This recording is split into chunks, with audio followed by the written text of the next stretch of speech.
Well, Happy New Year. Good to see everybody. We're here in Barrie. Can we put our hands together, welcome Aurelia and Midland and everyone watch online this morning? Yeah.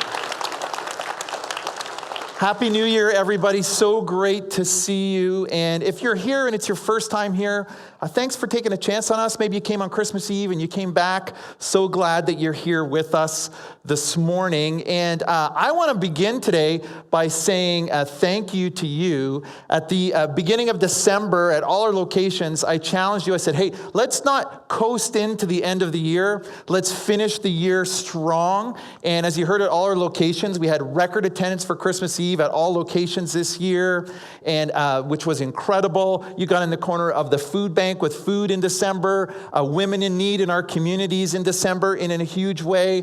And then on Christmas Eve, as you heard this morning, we were able to give a financial gift because of your year-end giving and those who gave on that evening to our local partners at each location, the Barrie Food Bank, and then the Lighthouse in Aurelia, and the Salvation Army in Midland. And somebody was asking me, in total, what is that we were able to give to all those incredible organizations who are for our community? And I want to write it down because I want to get right to the cent, you know? So $53,859.30. Isn't that crazy? Unbelievable. And they do such great things to be for our community, and we want to get in their corner, and we've been able to do that. And then in addition to that, we want to create environments where we can be for people, where we can invite people to come and discover who Jesus is. And so that's been amazing to see. But we don't want to just finish the year strong. We want to start the year strong. And this new series with Carrie next week, I'd be encouraging you to be thinking about who you can bring with you. You could say, hey, you're going to get a free book. Come get your free book. And you want to get that as a gift. It's going to be an incredible tool for you. And not only do I think that 3-week series is going to be a great part of beginning the journey for so many people, including us, but I think it's going to begin a really great conversation within our church about how God's made you, how he's wired you, and why he's made you. And so I'm really looking forward to hearing from Carrie. So you can practice in the mirror. Hey, do you want to join me for a 3-week series? Just like that. And then and have as many people come with you as possible. It's going to be a great series for us. And I want to begin this morning. I want to talk about you and about starting your year strong.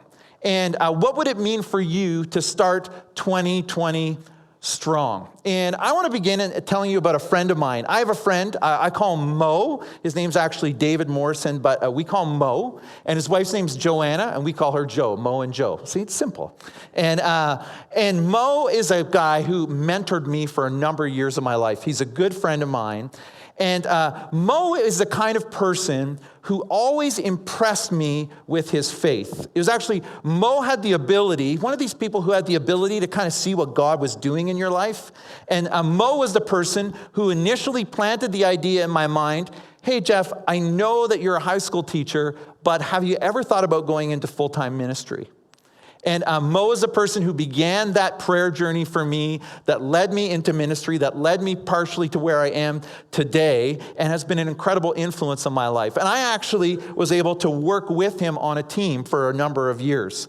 And I was impressed with how he prayed, and I was impressed with how he read scripture, and I was impressed with how he conducted himself, his character. I was impressed with how he led us as a team. He just, spiritually, he was the kind of person I looked up to, and I thought, man, I could never have a faith like Mo.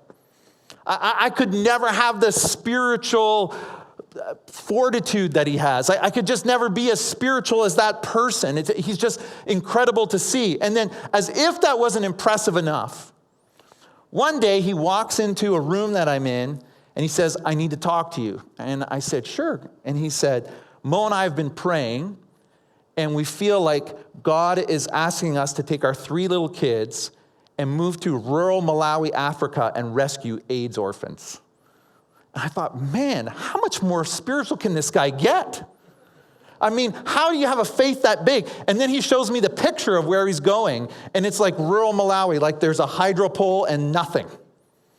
And it's amazing to see what God has done through their faith, through their ability to step out, where they rescue AIDS orphans from across rural Malawi. They have a seminary there. They have a feeding program. They do such incredible work. They have 50 local Malawian employees. It's amazing to see what God has done. And when I look at Mo's life, I think to myself, I could never have a faith that big.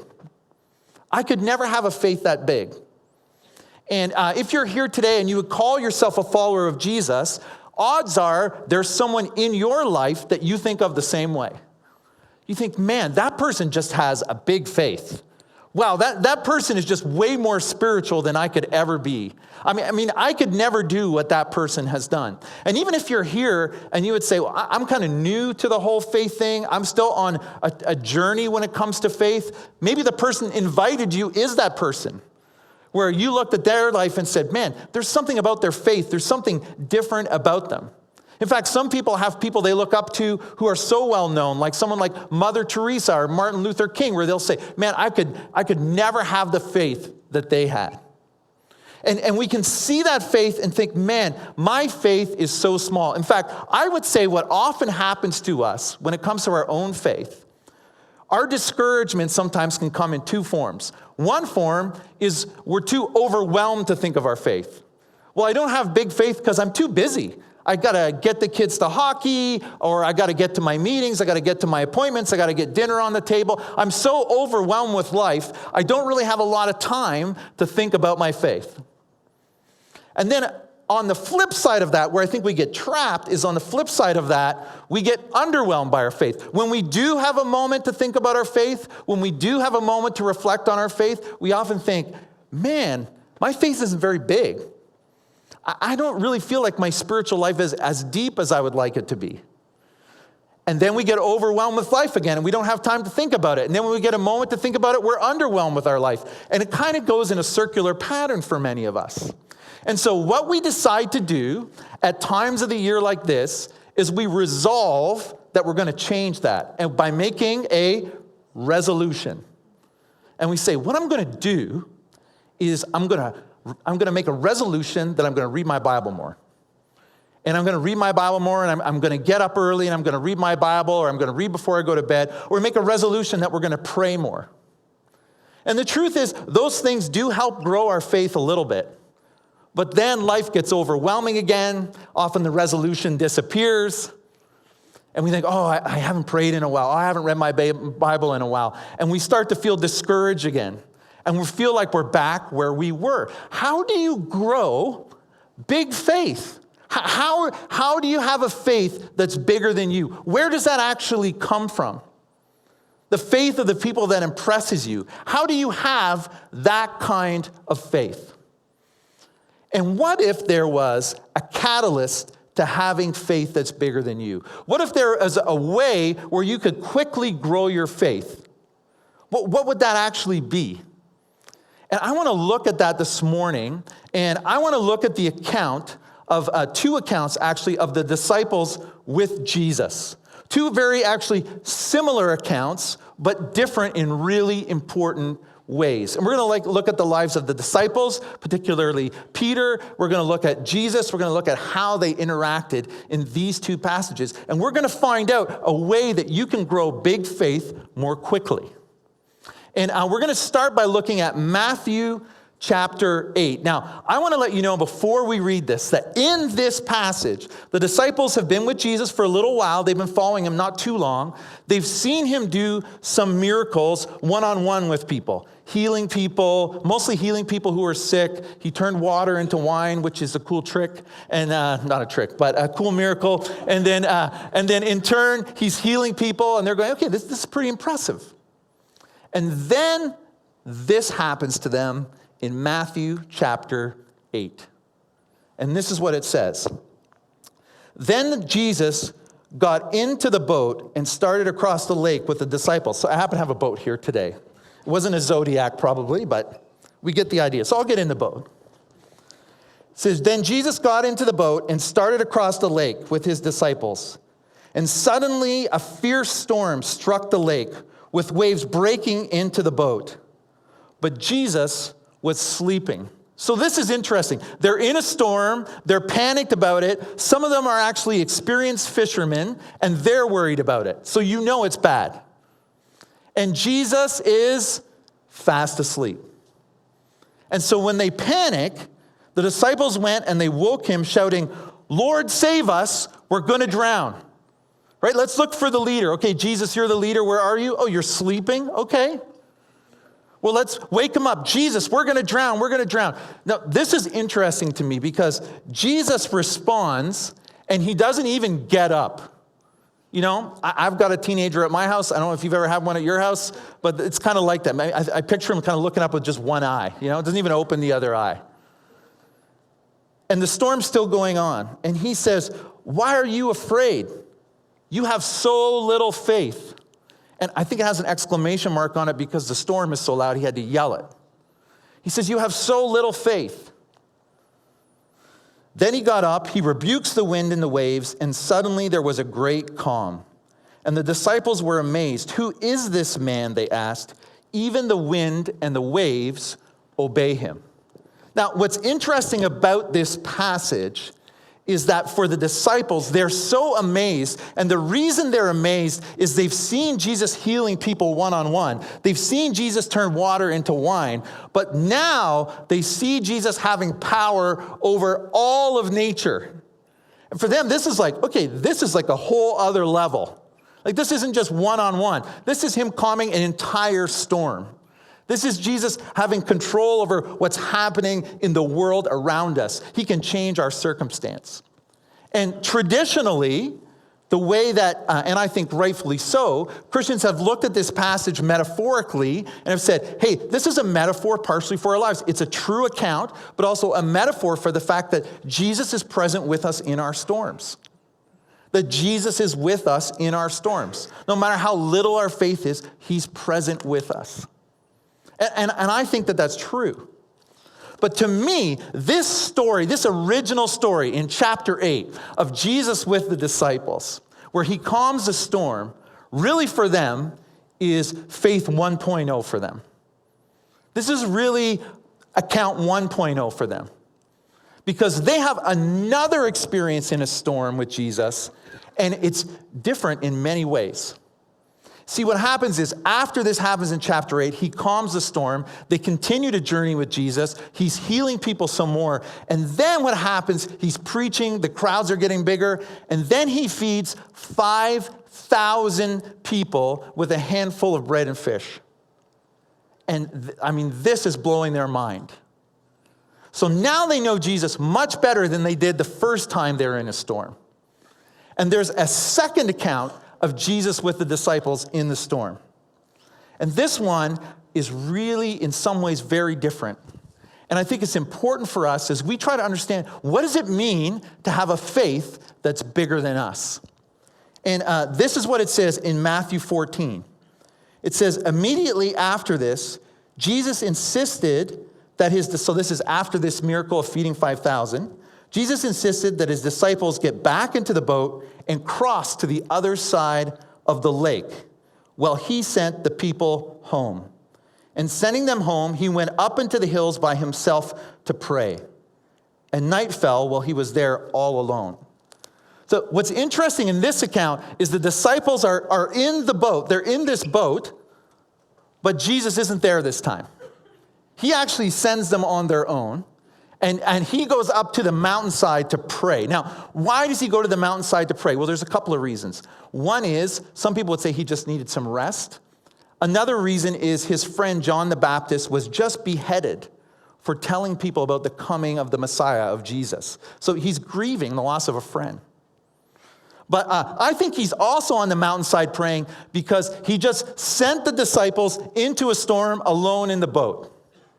Now, for some of you, this does something really wacky with your theology, that Jesus would send them into the storm. And there's a whole other conversation, a whole other sermon here about how God leverages difficult circumstances that we're not going to get to today. But it's important to acknowledge that that's true. He sends them knowingly into the storm. And it says, meanwhile, while he's praying, the disciples were in trouble far away from land, for a strong wind had risen, and they were fighting heavy waves. And about 3 o'clock in the morning, Jesus came toward them walking on the water. Now, here they are, the disciples. They're in their boat. They're in the storm again. This time, no Jesus. There's no Jesus to wake up.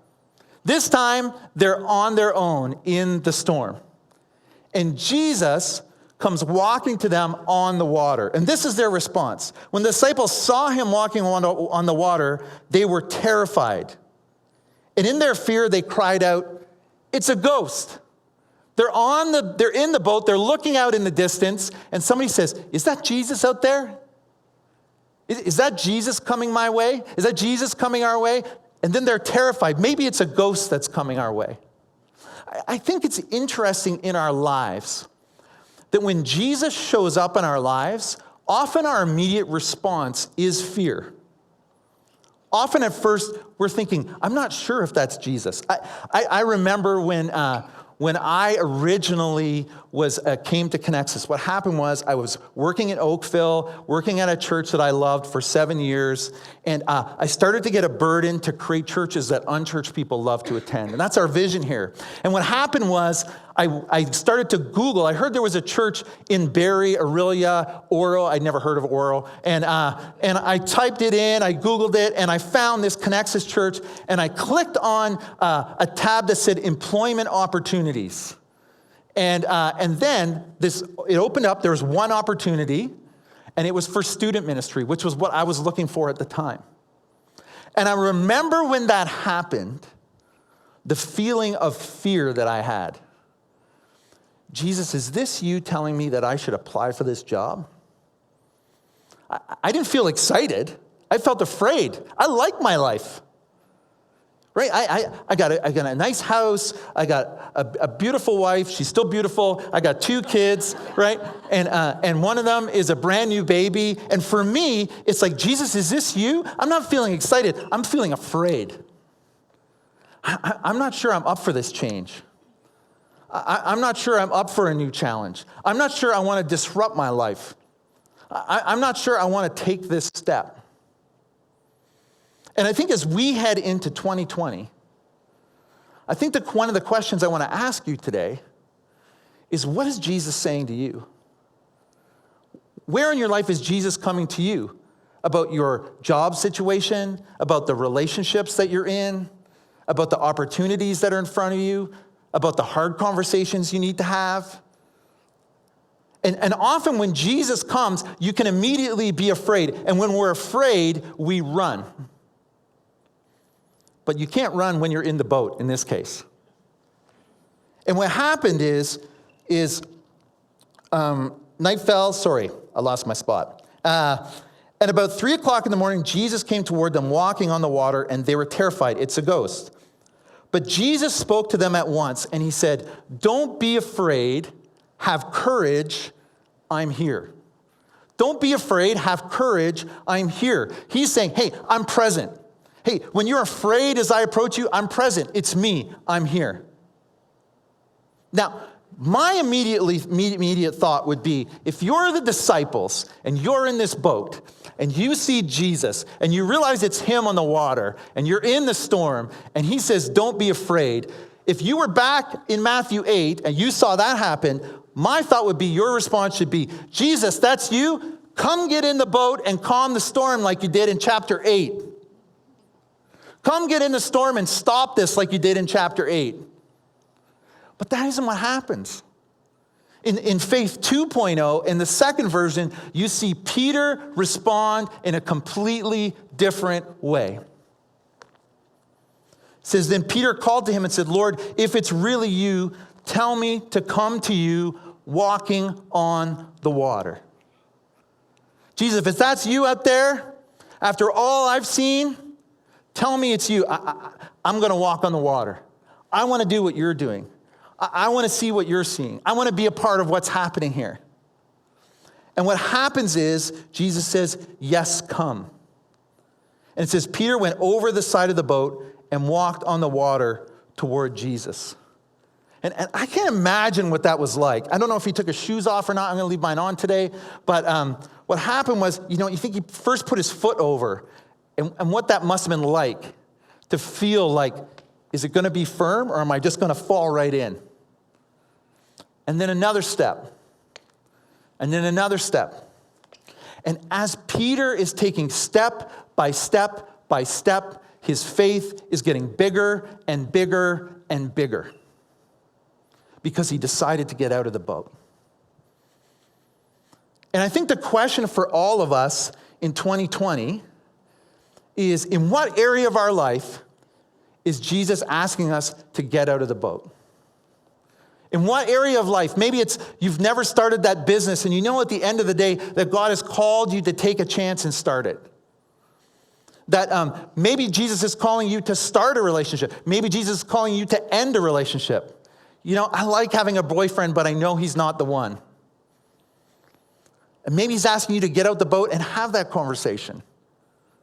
Maybe for you, financially, he's saying, hey, get out of the boat and trust me.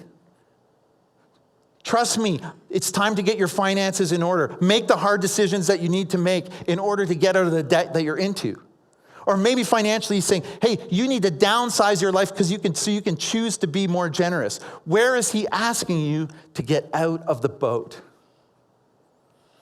in 2020? Because here's the thing. Resolutions will grow your faith a little bit. But risking with Jesus will grow a faith that's bigger than you. Because you see, here's what happens. When you step out of the boat, all of a sudden, when you're stepping out of the boat to the thing that Jesus has called you to, the pages of this book come alive. Your prayer life comes alive. I think sometimes when it comes to those of us who are Christ followers, it's like being at the Grand Canyon and staying in your car and reading facts about the Grand Canyon on your phone. And somebody's banging on the window going, the Grand Canyon's right over there. Why don't you go see the Grand Canyon? Because if you want to read about it now, wait till you actually see it. Then you're going to want to read about the Grand Canyon. But I think sometimes we would say, you know what, I'm just going to stay in the boat. I'll read my Bible, and I'll pray, and I'll make a resolution, and I'll try to stay motivated to get out every day, to read every day. I'm going to stay motivated to read every day. And you'll read every day when you step out of the boat. You'll be praying every day when you step out of the boat. I ended up applying for that position at Connexus, and they were crazy enough to hire me. And what happened was, my wife, Leslie, and I, we decided we would get prepared to come to Connexus. And we wanted to be financially wise about it, like any of you would. And so we looked at, housing prices and just to make sure financially everything was fine and it was going to be fine for us to move to Barrie. And so we're excited about that. And Carter was a brand new baby then. And we had a number of people come through our house. It looked like in the first 5 days, we were going to get into a bidding war, which is exciting if you're selling, and if you're buying, it's not quite as exciting. But the year that we moved was 2008. And 5 days into our house being on the market crashed. And then nobody wanted to see our house. Nobody wanted to see anybody's house. Well, they all wanted to look, but there are lots of tire kickers out there. And then I thought, this doesn't seem quite as exciting anymore. See, when you get out of the boat, what happens is you start to pray more. I prayed more than I ever prayed. And I read scripture more than I ever read it, because here's what happens to Peter in the passage. It says, Peter went over the side of the boat in the water toward Jesus, but when he saw the strong wind and the waves, he was terrified and began to sink. Save me, Lord, he shouted. And Jesus immediately reached out and grabbed him. What happened to Peter is as he got out of the boat and he got closer and closer to Jesus and further away from the boat, all of a sudden his face started to wobble. All of a sudden, it was hard to keep his eyes fixed on Jesus because he started to see the things around him. That's what happened to me. When we get out of the boat, at first the faith is growing. Man, this is so exciting. And then our face starts to wobble. Oh no, I can't believe this is happening with the housing market at this time. So then I was commuting back and forth for 3 months. Then we couldn't find a house here. And at one point we contemplated, I remember the 23rd of December, having a discussion about putting all our stuff in storage and moving my wife to Ottawa while I worked here. None of this was what we had pictured.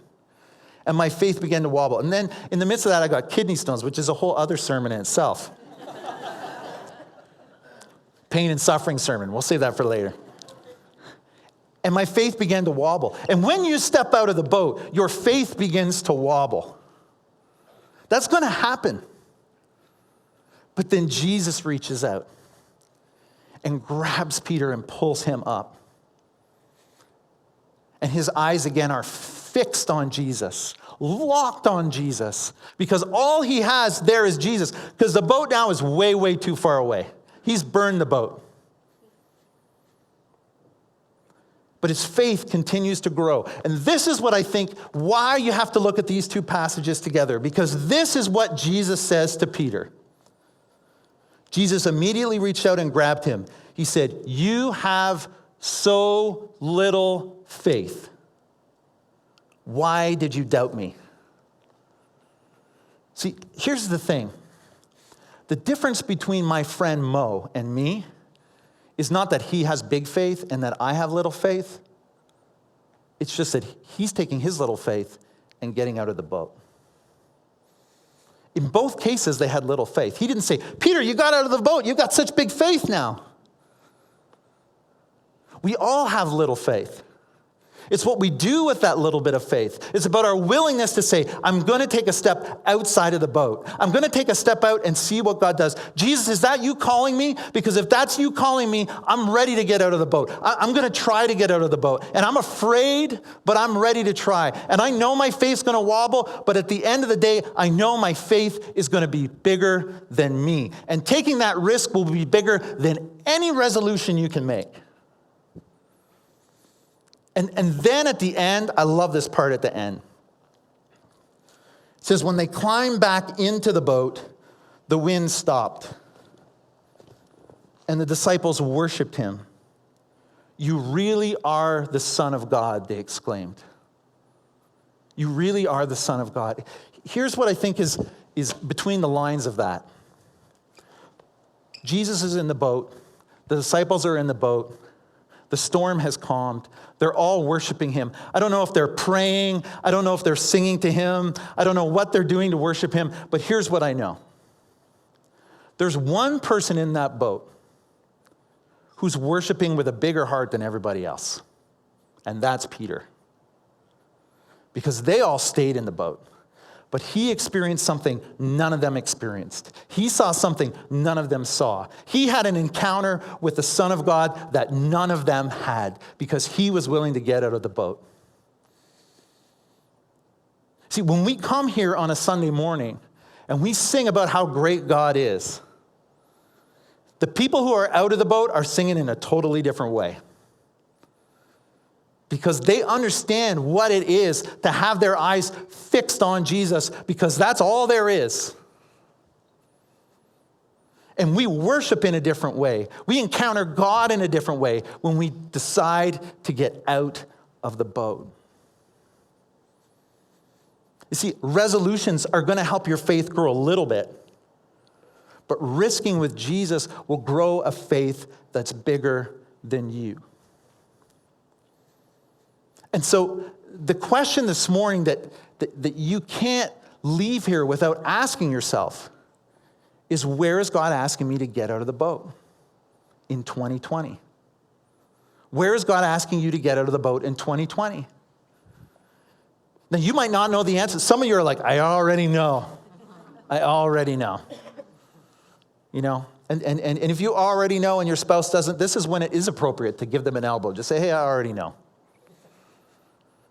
And some of you are saying, I don't have any idea. I don't have any idea. And if you don't have any idea, I would encourage you to pray about it.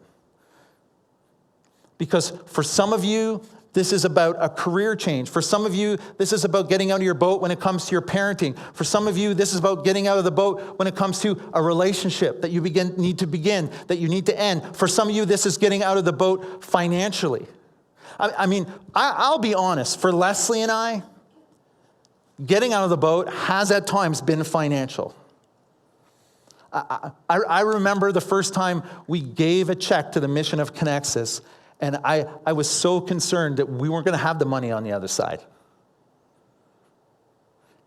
That's what God called us to at that time in our lives, to get out of the boat in that way. Maybe he's asking you to get out of the boat when it comes to being a part of a small group. Community groups, our small groups are kicking off this new year, and you're saying, I've always been afraid to jump into community, and this is the year for you to do that. Maybe for you it's baptism. We've got a baptism Sunday coming in March, and you know that Jesus is calling you to be baptized. He's clear about it in Scripture. And maybe you were baptized as a baby. Maybe you made some sort of profession of faith in your teenage life, and those are important things, but it doesn't make baptism any less important. But saying, hey, publicly, I've chosen to follow Jesus. Maybe that's where Jesus is calling you to get out of the boat. Maybe it's volunteering somewhere at Connexus, getting out of the boat that way. Maybe it's getting to know your neighbors. Maybe it's inviting someone to the coming series.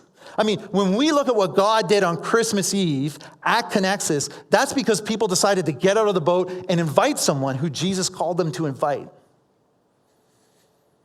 Where is he asking you to get out of the boat? And the reason I want to bring this question to you this morning is because at the end of 2020, I want you to be able to say, man, this was the year I fixed my eyes on Jesus. This was the year my faith grew bigger than me. What if at the end of 2020 you could say that? Man, when it comes to faith, 2020 was a year. My faith was bigger than it could ever be. And I understand it's a dangerous, courageous prayer to say, Jesus, where are you calling me out of the boat? I was just talking to someone a few weeks ago at another one of our locations, and where's God calling them out of the boat? God's called us to be foster parents. It's a pretty big commitment. You don't know what Jesus is going to call you to. But I can promise you that when you fix your eyes on him, he will meet you on the other side, even after you wobble a little bit. Because he's bigger than the storm. And 2020 could be the year you worship him like never before. That you prayed like never before. You sang like never before. You changed like never before. And so this is what I'm going to encourage you to do today. Is if you're here today and you're not sure where Jesus is calling you to get out of the boat, and you're married, I would encourage you not to go decide this on your own. I speak from my own marriage mistakes. You need to pray together about, Jesus, in 2020, where are you calling us to get out of the boat? I believe he'll speak to you if you don't know. If you're here today and you're single, for you, the opportunity to pray and come to God and say, where are you calling me to get out of the boat? Where do you want to grow my faith that's bigger than me? Something I can't control on my own. What is that area for me? And then today, we gave you this lifesaver. So the suspense will end now. Today we gave you this lifesaver because we couldn't find candy that was shaped like boats. And what I want you to do is I want you to keep this, and when you know how Jesus is calling you to get out of the boat in 2020, that's when I want you to eat this. I want you to burn the boat. Believe me, this is not like communion or anything like that. But it is symbolic. And I'm going to pray, and then we're going to sing, and maybe you already know, you're going to take that lifesaver, and you're going to say, okay, I know what it is, I'm going to take it now. Maybe you're going to take it home. Maybe you're going to put it on your dresser, and you're going to pray for the next month. And say, Jesus, show me where. I'm ready. I'm ready to step out of the boat. I just need you to show me where. And when he shows you, you will be afraid. You will say, Jesus, is that you? That sounds too scary. But then when you step out of that boat, your faith will grow step by step. And you'll wobble the further you get from the boat. But Jesus will meet you there. And you will have a faith that's bigger than you. And the difference between you and the person that you admire when it comes to their faith isn't that they have more faith than you. It's that they're willing to take their little bit of faith, the same little faith that you have, and get out of the boat. Man, what if 2020 was the year all of us said, man, this is the year all of us as a church just locked our eyes on Jesus and stepped out of the boat? What might God do in our lives? What stories might we tell each other about a faith and a God that's bigger than us? I'm going to pray that Jesus would speak to you through his Spirit. Then the band's going to come out, and then we're going to close from there. Let's pray together. God, I come to you today, and I just want to lift up to you people at all of our locations who are asking the question, who are brave enough to ask the question, Jesus, where are you asking me to get out of the boat? I want to grow a faith that's bigger than me. I pray that your Spirit would be speaking to them now, in the coming days, in the coming weeks, that they would know where you're calling them to get out of the boat. And God, I know there are people here this morning who don't know you, who are just exploring faith, and we're so glad that they're here. And maybe the step for them is just exploring what faith in Jesus is. And I pray, if that's them, that you would speak to them this morning. Those who you're speaking to about baptism, those who you're speaking to about getting in community, making financial decisions, making a business move, ending a relationship, starting a relationship, whatever it might be, God, I pray that you would be clear through your Spirit as to where you're calling them to be. And that you would give us the courage to get out of the boat, knowing there's nothing better than having our eyes fixed on you. And I pray all of this in your name. Amen.